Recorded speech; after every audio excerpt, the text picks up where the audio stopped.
কুণাল প্রায় সমস্তটাই আপনাদের সামনে উপস্থিত করেছে। আমাদের পার্টির দিক থেকে আমরা যেটা বলতে চাইছি কুণাল বলেছে, আমি এর সঙ্গে শুধু অল্প একটু যোগ করব। আমরা দেখেছি কলকাতা তথা পশ্চিমবঙ্গ সবাই বলছিল উই ওয়ান্ট জাস্টিস। এই উই ওয়ান্ট জাস্টিসটা প্রথম শুরু করেছিলেন এই স্লোগানটা মমতা বন্দ্যোপাধ্যায় নিজে, এবং ঘটনা ঘটার পরেই বলেছিলেন আমাদের জাস্টিস দরকার, এবং মৃত্যুদণ্ড পছন্দ না করলেও এই ঘটনার জন্য মৃত্যুদণ্ড চাই, এবং সময় বেঁধে দিয়েছিলেন। সেই উই ওয়ান্ট জাস্টিস মাননীয় মমতা বন্দ্যোপাধ্যায়ের থেকে সেটা সারা পশ্চিমবঙ্গ সারা ভারতবর্ষে ছড়িয়ে পড়ে। কিন্তু অদ্ভুতভাবে দেখলাম আস্তে আস্তে আজকের স্লোগান বিজেপি এবং সিপিএম এর স্লোগান আপনারাও শুনেছেন, এবং বিরোধী দলনেতাও আজকে সেইটা বলেছেন, দফা এক দাবি এক, মুখ্যমন্ত্রী পদত্যাগ। এবার বোঝা যাচ্ছে যে এই বিক্ষোভ আসল লক্ষ্যটা কি, জাস্টিস নয়।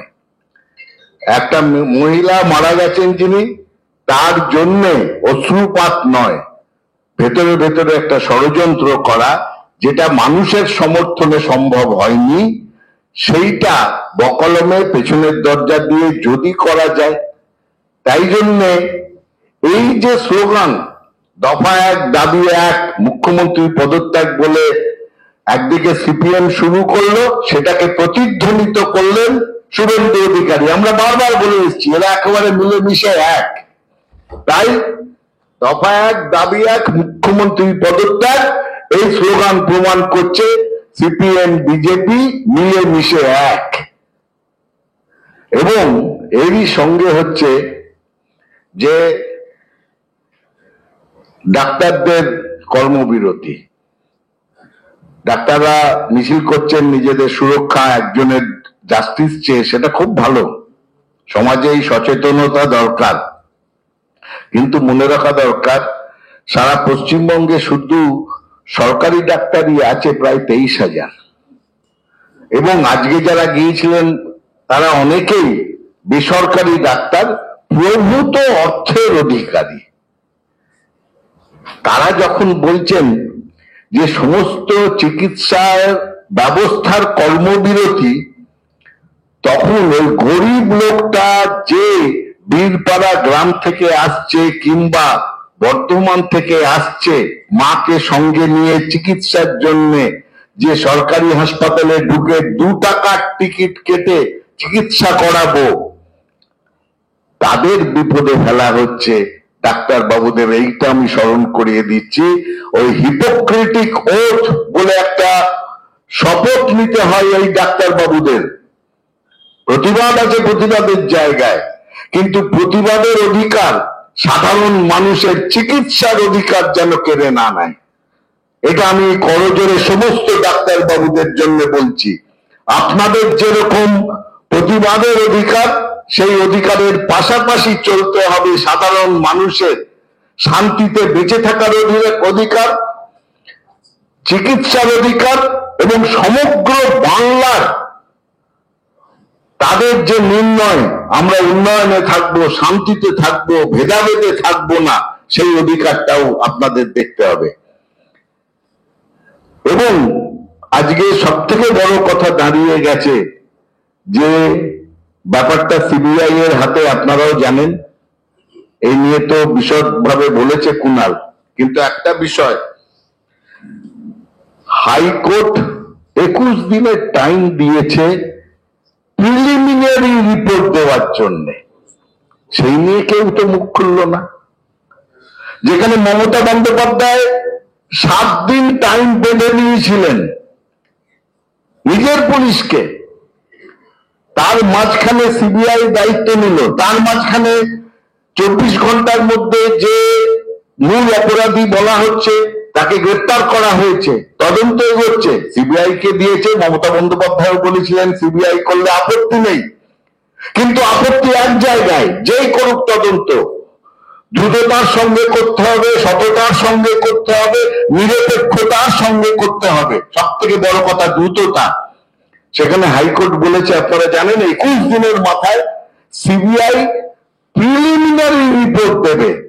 তারপরে রিপোর্ট কবে আসবে, ফাইনাল রিপোর্ট কবে আসবে, কবে মামলা শুনানি হবে, কবে শাস্তি হবে। তাই আপনাদেরকে আমি মনে করিয়ে দিই, যে কাণ্ড এখনো মানুষের মন থেকে যায়নি, যে নির্যাতিতার মা গতকাল আপনারাও দেখিয়েছেন হিন্দিতে বক্তব্য রাখছে, সেই নির্ভয়া 2012 ডিসেম্বরে তার ঘটনা ঘটেছিল, আর তার অভিযুক্তদের ফাঁসি হয়েছিল 2019-এর শেষে।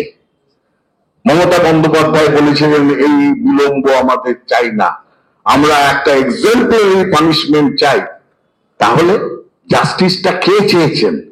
আর জাস্টিস চাই, উই ওয়ান্ট জাস্টিস বলে যারা যাচ্ছেন তাদেরকে আমরা সম্মান করে বলছি, আপনারা একই সঙ্গে বলুন যেন এই বিচার, বিচার মানে জাস্টিস মানে বিচার, বিচার কে করবে? বিচার বিভাগ করবে তদন্তকারী সংস্থার সঙ্গে। সুতরাং পুরোটা এখন আসছে কাল আপনাদের জানিয়ে রাখি, সুপ্রিম কোর্টের হিয়ারিং আছে, আজকে নোটিশ দিয়েছে, সেটা প্রথম হিয়ারিং হবে সুপ্রিম কোর্টে। খুব ভালো কথা, হাইকোর্টে হিয়ারিং হয়েছে, হাইকোর্টে 21 দিন সময় দিয়েছে, সিবিআই কে দায়িত্ব দিয়েছে, সুপ্রিম কোর্ট কাল শুনবে। সুতরাং এটা কোর্টের আওতায় এবং সিবিআই এর আওতায় আছে। সিবিআই তদন্ত করুক যেমন ভাবে ইচ্ছে, কোর্ট দেখুক, যাতে ওই আবার বললাম দ্রুততার সঙ্গে, সততার সঙ্গে এবং নিরপেক্ষতার সঙ্গে এই তদন্ত সম্পূর্ণ করে দোষীদের এক্সাম্পলারি পানিশমেন্ট দিতে হবে, সেটাই আমাদের দাবি। আমরা বারবার বলে আসছি, এ ছাড়া আর কোন দাবি অন্যরা কি করতে পারে? যারা বলছে উই ওয়ান্ট জাস্টিস, যে মহিলারা বেরিয়েছিলেন আমরা তাদের সম্মান করি, কিন্তু 14 তারিখের রাতের অন্ধকারে আর্জি করে হামলাটা কি তাদের কোনো এজেন্ডা ছিল? না, তাদের এজেন্ডা ছিল না। এজেন্ডাটা ছিল বিজেপি এবং সিপিএম এর। এবং জানেন, এই যে হাসপাতালের ডাক্তারদের, সরকারি হাসপাতালে বিশেষত যখন কাজ বন্ধ হয়ে যাচ্ছে, কারা সব থেকে বেশি লাভ করছে? বেসরকারি হাসপাতাল আর নার্সিং হোম গুলো। গরিব মানুষরা বাধ্য হচ্ছে সেখানে যেতে। তার মধ্যে কি কোন রকম ষড়যন্ত্র আছে? আমরা প্রশ্ন করছি। সারা পশ্চিমবঙ্গে 80 থেকে 90% লোক যায় সরকারি হাসপাতালে, গরিব মানুষ। মমতা বন্দ্যোপাধ্যায় তাদের জন্য চিকিৎসার ব্যবস্থা করেছে। আজকে সেই ব্যবস্থাটাকে বন্ধ করে, কোথাও ভাঙচুর করে, কোথাও ভয় দেখিয়ে এক শ্রেণীর লোক যে চিকিৎসা ব্যবস্থাটাকে একটা বেলাইন করে দিতে চাইছে, কাদের জন্য? তারা কি এই বেসরকারি হাসপাতালদের তাঁবেদার, যেখানে মানুষের লক্ষ লক্ষ টাকা লাগে, সর্বশান্ত হয়ে যেতে হয় চিকিৎসা করাতে গেলে? এই প্রশ্নটাও আমরা করছি। আমাদের প্রশ্ন, সমাজে শান্তি ফিরে আসুক, সবাই সকলের কাজ করুক, সেটাও তাদের অধিকার। রুটি রুজির অধিকার সকলের আছে, প্রত্যেকে যেন প্রত্যেকদিন কাজ করতে পারে। এবং এই বাংলাতে মমতা বন্দ্যোপাধ্যায় যেভাবে আইন শৃঙ্খলা রেখে সকলের অধিকার দাবি করার জন্য, দাবি প্রতিষ্ঠিত করার জন্য তিনি নিজে এগিয়ে এসছেন, তাতে আমি আবার অনুরোধ করব, সর্বাঙ্গীন ভাবে বিরোধী দলগুলোকে অনুরোধ করব যে আপনারা বিশ্বাস রাখুন। আর কোর্ট যখন নিয়েছে, কোর্ট নিশ্চয় এই ব্যাপারে করবে। আমাদের অনুরোধ কোর্টের কাছে যাতে তাড়াতাড়ি হয় দেখবেন। এই সঙ্গে সঙ্গে একটা বিষয় কুণাল বলেছে, তার সঙ্গে আমি সংযোজন করব। রাজ্যপাল অনেক রকম ষড়যন্ত্রের সঙ্গে থাকবেন, কারণ বিজেপির পাঠানো লোক। কিন্তু আজকে আমার এখানে বলতে নির্দ্বিধায় বলতে পারি, আজকে যে রাজ্যপালের বক্তব্য এসছে সেটা রাজ্যপাল সুলভ বক্তব্য নয়। সেই বক্তব্য সম্পূর্ণভাবে একটা রাজনীতিবিদ, একটা পলিটিক্যাল বক্তব্য রাখছেন। এবং সেই পলিটিক্যাল বক্তব্য রাখার সময় বলছেন এই রাজ্যে মহিলারা সুরক্ষিত নয়। বলছেন কে? যিনি নিজে যখন বলছেন তখন মহিলা নির্যাতনের জন্য অভিযুক্ত, আইন এগোতে পারছেন না তার সাংবিধানিক প্রোটেকশনের জন্য, কিন্তু অভিযোগটা তো মিথ্যে নয়। রাজ্যপাল মহিলা নির্যাতনের জন্য নিজে অভিযুক্ত হয়ে তার কাছ থেকে আমরা কোনো জ্ঞান শুনতে রাজি নই। আগে নিজেকে নির্দোষ প্রমাণ করে আসুন, সাহস থাকে তো, তারপরে অন্য কথা জ্ঞানের কথা বলবেন।